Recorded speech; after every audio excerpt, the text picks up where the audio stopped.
Coach, bonjour.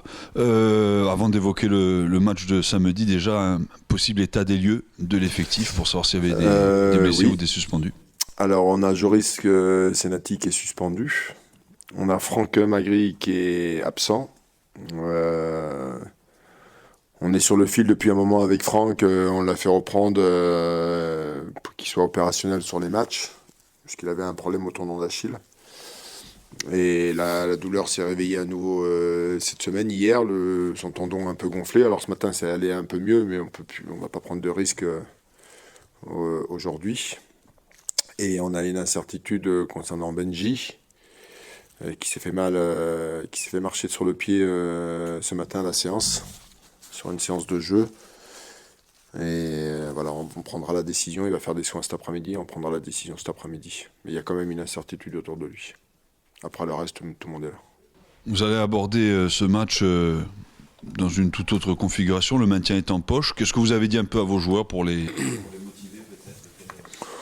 Alors, on a refixé, ou on a fixé des objectifs sur les 3 matchs. Il y a deux à l'extérieur et à domicile contre Rodez.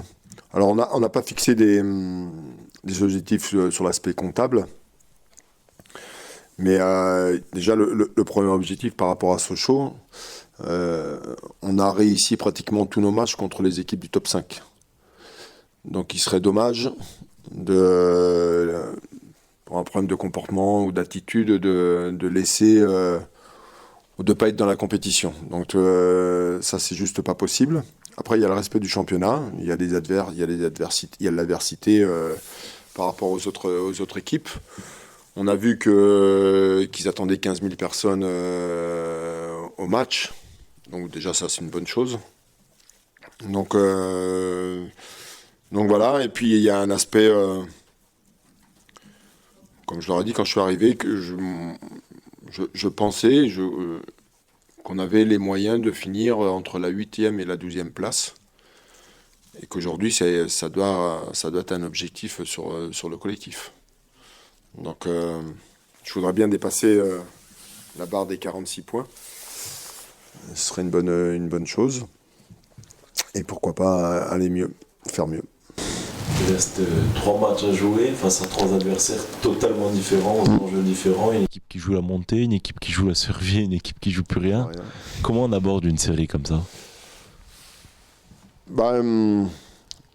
C'est pas simple pour les joueurs avec tout ce qu'on a vécu, avec la pression qui était sur la nôtre, mais il y a quand même une notion de plaisir qui doit être importante, de jouer totalement libéré.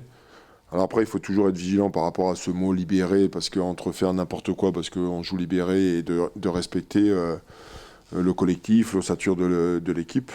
On a insisté beaucoup là-dessus depuis mardi qu'on a repris. J'ai trouvé les joueurs relativement assez engagés dans les séances depuis la séance de mercredi. Mardi, c'était un petit peu plus compliqué la reprise. Donc après, vous allez jouer devant du monde. Donc automatiquement, quand vous allez jouer devant du monde, vous allez vous mettre dans le match. Mais il est hors de question d'être ridicule pour des problèmes de comportement et d'attitude. Ça c'est juste pas possible. Il faut essayer de finir la saison en beauté, finir le plus haut possible, comme vous l'avez évoqué. Déjà pour le club et pour l'équipe, de finir le plus haut possible à partir du moment où le maintien est assuré. Et puis aussi pour les joueurs. Il faut qu'ils comprennent qu'on va faire des bilans à la fin. Terminer dans la première partie du championnat, dans les 10 premiers, s'il y a possibilité de le faire, c'est quand même plus gratifiant et valorisant pour eux que de finir à la 15e ou à la 16e.